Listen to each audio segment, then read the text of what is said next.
네, 우리 요한일서 우리 1장 우리 4장부터 읽게 되었습니다.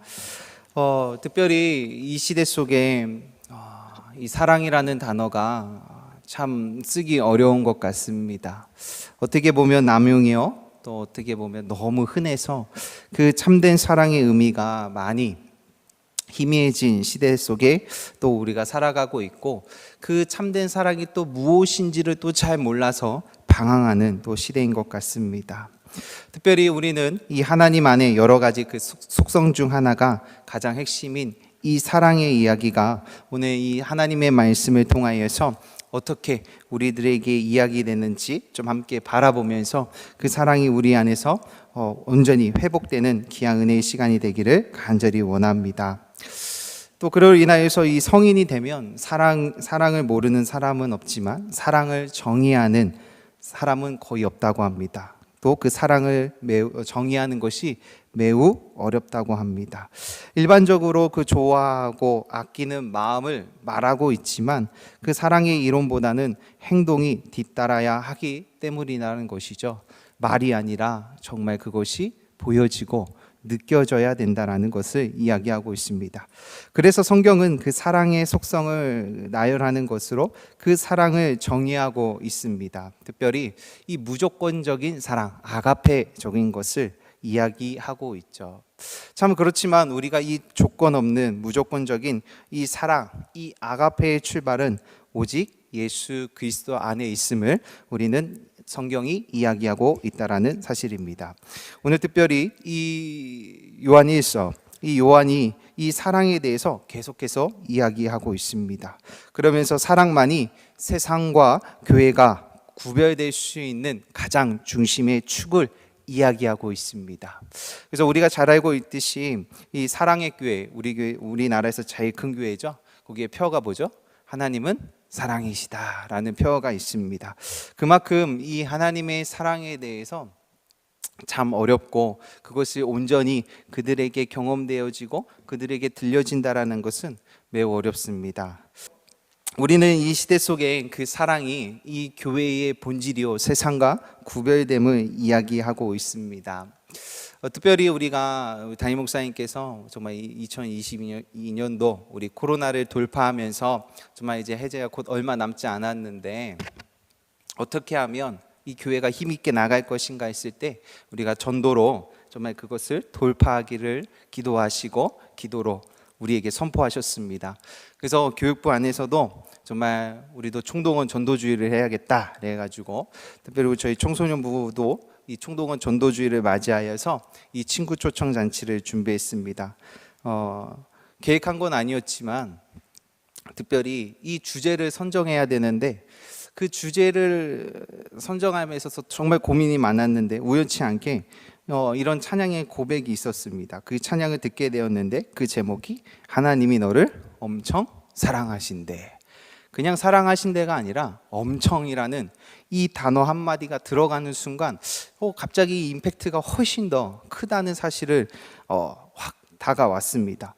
그러면서 그와 동시에 느껴졌던 감정은 이 엄청이라는 것을 어떻게 하면 나눌 수 있을까? 이것을 전달해 줄 수 있을까? 제 안에 부담이 갑자기 왔어요. 그렇다면 내 안에서 이 엄청 사랑하신다는 이 엄청을 내가 과연 경험이 있는가? 하나님의 그 무조건적인 그 사랑을 내가 받아보고 경험한 것이 있는가라고 한번 돌아보았습니다. 그러면서 내가 과거에 받아봤고 누려봤고 그 사랑의 경험의 통로가 어디 있는지 확인하는 시간을 가지게 되었습니다. 그러면서 오늘 성경 정말 요한이 이야기를 합니다. 오늘 16절입니다. 하나님이 우리를 사랑하시는 사랑은 우리가 알고 믿었노니, 그런 고백이 있습니다. 사랑의 시작은 믿음에서 출발할 줄 믿습니다. 사랑은 정말 우리 기독교적인 것은 그 믿음의 출발임을 이야기하고 있습니다. 우리는 하나님을 사랑을 알고 있는가, 더 나아가 하나님의 사랑을 경험이 되어 있는가라고 우리는 스스로 질문할 수 있을 것입니다. 하나님께서 우리에게 그 자신의 생명, 자신의 영에서 난 생명을 주셨다라는 그 고백을 넘어서서 정말 경험적 고백이 있을 때에 그 사랑을 알고 그 믿음의 시인이 있음을 이야기하고 있다라는 사실이에요. 그러나 그렇기 때문에 우리는 그리스도의 그 사랑이 불투명한 것이 아니라 그 믿음의 출발이기 때문에 우린 경험적 그리스도의 그 사랑이었다라는 것을 알 수가 있습니다. 근데 문제가 있죠. 오늘 이 요한도 정확히 이야기하고 있습니다. 우리가 읽진 않았지만 12절을 바라보게 되면 하나님을 본 사람이 없으되라고 되어 있어요. 우리 하나님 보신 적 있습니까? 혹시 하나님 보신 분? 없습니다. 성경에도 요한도 정확히 얘기하고 있어요. 단은 하나님을 본 적이 없다. 근데 14절을 보면 이렇게 되어 있습니다. 아버지가 아들을 세상을 보내신 것을 우리가 보았고 또 증언한다라는 고백을 해요. 분명히 하나님을 본 자는 아무도 없지만 하나님이 보내신 그 아들을 내가 직접 보았고 그것을 내가 또 증언한다라는 고백을 합니다. 좀 이것을 새 번역으로 제가 읽어드리도록 하겠습니다. 아들을 세상의 구주로 보내신 것을 직접 보았고 그것을 공개적으로 증언하였다라는 것을 이야기하고 있어요. 이 요한에게 있어서 이 구주를 보내신 그 예수 그리스도를 실질적으로 자신의 눈으로 보여줬고 경험했고 그걸 경험을 넘어서서 그걸 자신의 삶에 공개적으로 증언하는 삶을 통하여 그분의 그 사랑을 이야기하고 그 사랑을 담아냈다라는 것을 이야기하고 있습니다. 우리 귀한 성도님들, 그렇습니다. 우리는 하나님을 본 적도 없고 볼 수도 없습니다. 그러나 우리는 그 예수 그리스도를 그 증언들, 그 사실들을 바라보면서 오늘도 우리에게 친히 찾아오시는 그 예수 그리스도의 그 보혈을 통하여서 우리의 삶에 그 예수 그리스도의 증언의 삶, 그 사랑의 실천의 삶으로 나아갈 줄 믿습니다. 그 요한에 있어서 그 사랑은 단순히 이론이 아니라 실제였고 경험이었다라는 것을 이야기하고 있습니다. 더 나아가서 요한은 그분의 사랑이 오늘 자신의 서 있는 곳에서 공개적으로 증언하였고 그 믿음의 삶의 모습을 보여줌을 이야기하고 있습니다. 그래서 그 사랑의 공개적인 증언하라는 그 명령을 또한 이 요한서를 통하여서 이야기하고 있고 그 믿음의 통로가 사랑의 증거로 고백하게 되어 있습니다. 이 믿음의 사람, 하나님의 그 사랑을 경험한 자들, 특별히 1735년 이 영국의 대부흥에 앞서서 하나님께서는 수많은 이 한 사람들을 통하여서 이 부흥의 역사, 부흥의 바람들을 일으키기 시작하셨어요. 특별히 그 중에 한 사람을 소개하도록 하겠습니다. 하월 하리스라는 이 인물이 있는데요. 그의 인물에 그 특별히 이 하나님의 사랑을 경험한 그 간증의 그 고백을 좀 잠시 나누도록 하겠습니다. 이렇게 고백합니다. 갑자기 내 마음이 불 앞에 초와 같이 녹는 것을 느꼈습니다. 그리고 내 구주를 주신 하나님께 대한 사랑을 느껴졌습니다. 나는 사랑과 평안을 느꼈을 뿐만 아니라 죽어 그리스도와 함께 있고 싶은 간절한 열망이 느껴졌습니다. 그리고 내 영혼 속에서 전에는 전혀 알지 못했던 아버지라는 외침이 터져 나왔습니다. 나는 아버지를 내 아버지로 부르는 일밖에 할 수 없었습니다. 나는 그의 자녀라는 것을 알았으며 그가 나를 사랑하시고 내 말을 들으신다는 것을 알았습니다. 내 마음은 만족하여 울부짖었습니다. 이제 나는 만족하다고 능력을 주시옵소서. 이렇게 물불 가리지 않고 주를 따라 가겠습니다 라고 외쳤습니다. 그의 기도의 이 고백이 1935년 영국의 그 웨일즈라는 그 부흥의 바람에 불어오기 시작하는 또 그 시발점의 그 인물이었습니다. 참 그렇습니다. 우리가 그리스도의 사랑을 우리 안에 경험되기 시작한다면 그 사랑은 나를 넘어서서 이웃을 바꾸게 되고 민족을 바꾸게 되고 열방이 바꾸게 될 줄 믿습니다. 그래서 서로 형제를 사랑을 통해 하나님을 보게 되는 그 놀라운 그 하나님의 원리 가운데에 있음을 우리는 바라봐야 될 줄 믿습니다. 이 로마서 우리 13장 10절에 이렇게 말씀이 있습니다. 사랑은 이웃에게 악을 행하지 아니하나니 그러므로 사랑은 율법의 완성이다 그랬습니다. 사랑은 이웃에게 악행을 하지 아니하며 그러므로 사랑은 율법의 완성임에 대해서 우리에게 요구되어 있고, 그 이웃의 사랑이 오히려 하나님의 그 율법의 완성의 통로임을 이야기하고 있습니다. 그분의 그 사랑이 우리 안에 완성돼야 그 완전한 사랑이 이루어짐을 이야기하고 있고, 사랑의 완전한 그 사랑을 이루어야 하는 이유가 또한 성경에 이야기를 하고 있습니다. 우리 17절을 볼까요? 이렇게 되어 있습니다. 우리로 심판날에 담대함을 가지게 하려 한다라는 것이에요. 우리가 그 그리스도의 사랑을 가지고 그 사랑을 나를 넘어서서 이웃들을 향하여서 그것이 왜 나누어져야 되는가라고 우리에게 요구하실 때, 그것은 심판날이 왔을 때에 그 온전함을 이루어야 되는데 그 온전한 이론 가운데에 담대함이 우리에게 필요하다는 것입니다. 우리가 단순히 그 그리스도의 그 심판의 날을 앞두고 우리 안에 있는 그 사랑이 온전히 이루어감을 통하여서 세상 앞에 담대해지기를 원하신다라는 것이에요. 그때의 그 심판날이 우리에는 두려움이 아니라 함께 기쁘며 하나님의 그 사랑을 느낄 수 있는 은혜의 통로라는 것을 이야기하고 있습니다. 우리는 그렇습니다. 그러나 우리는 그 사랑을, 완전한 사랑을 이룰 수 없는 존재인 것도 우리는 너무나도 잘 알고 있습니다. 우리는 그 사랑을 온전히 이루고 온전히 이룰 수도 없습니다. 그러나 온전히 이루려고 오늘도 이웃을 사랑하기 시작하고 그리스도의 그 사랑으로부터 출발된 그 사랑 앞에 나눌 때에 점점 하나님을 경험될 줄 믿습니다. 그것이 우리의 이렇게 고백하기를 원합니다. 그것은 우리가 사랑의 삶 속에서 영원히 살기로 작정하는 삶을 또 고백하는 것이요, 이야기하는 것일 줄 믿습니다. 우리가 그리스도의 그 사랑을 경험하고 그 사랑함에 거하는 자들은 어떻게 보면 내가 하나님을 사랑하겠다고 하는 그 작정이 우리의 증거요, 증표일 줄 믿습니다. 그랬더니 그 우리의 그 작정이 두려움이라는 그 어둠 때문에 사랑에 거하는 삶을 포기하게 되어 있습니다. 그로 인해 그 사랑 안에 온전히 이루지 못하는 그 18절의 이야기가 나오고 있습니다. 사랑 안에 두려움이 없고 온전한 사랑이 두려움을 내쫓나니 두려움에는 형별이 있음이라 두려워하는 자는 사랑 안에서 온전히 이루지 못한다라는 하나님의 강력한 메시지가 있습니다. 특별히 아까 전에 우리가 청소년부에 전도 축제를 했다고 했죠. 이거의 그 찬양의 메인 아이디어가 있습니다. 하나님이 너를 사랑하신대라는 이 중간중간에 이런 가사의 고백이 있습니다. 하나님이 너를 엄청 사랑해서 사람이 아닌 하나님을 바라보기를 기다리신대.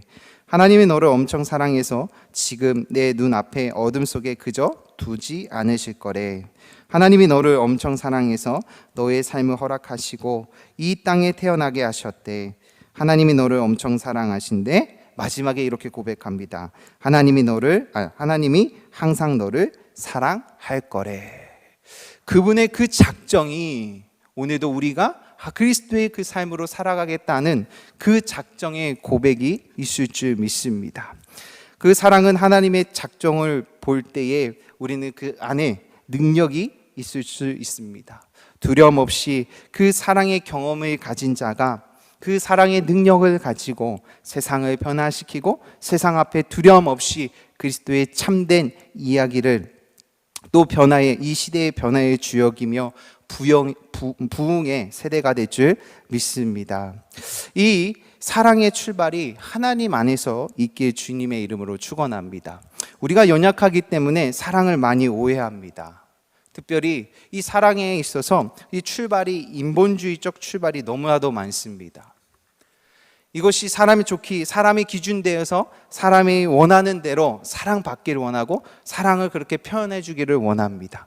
그러나 하나님의 참된 사랑, 하나님이 손에 붙들려 그 이 땅 가운데 시대를 회복시키시고 부흥케 하고 그 사랑의 통로되는 사람은 하나님의 관점으로서 그 사랑을 전달하고 이야기하고 있다라는 것입니다. 특별히 저는 다음 세대에 많은 하나님의 부르심과 사명이 있습니다. 특별히 저희 아내도 가장 이번에 기도하고 좀 구하고 바라는 것이 있다면 차별금지법입니다. 이것은 당장에는 피해가 없습니다.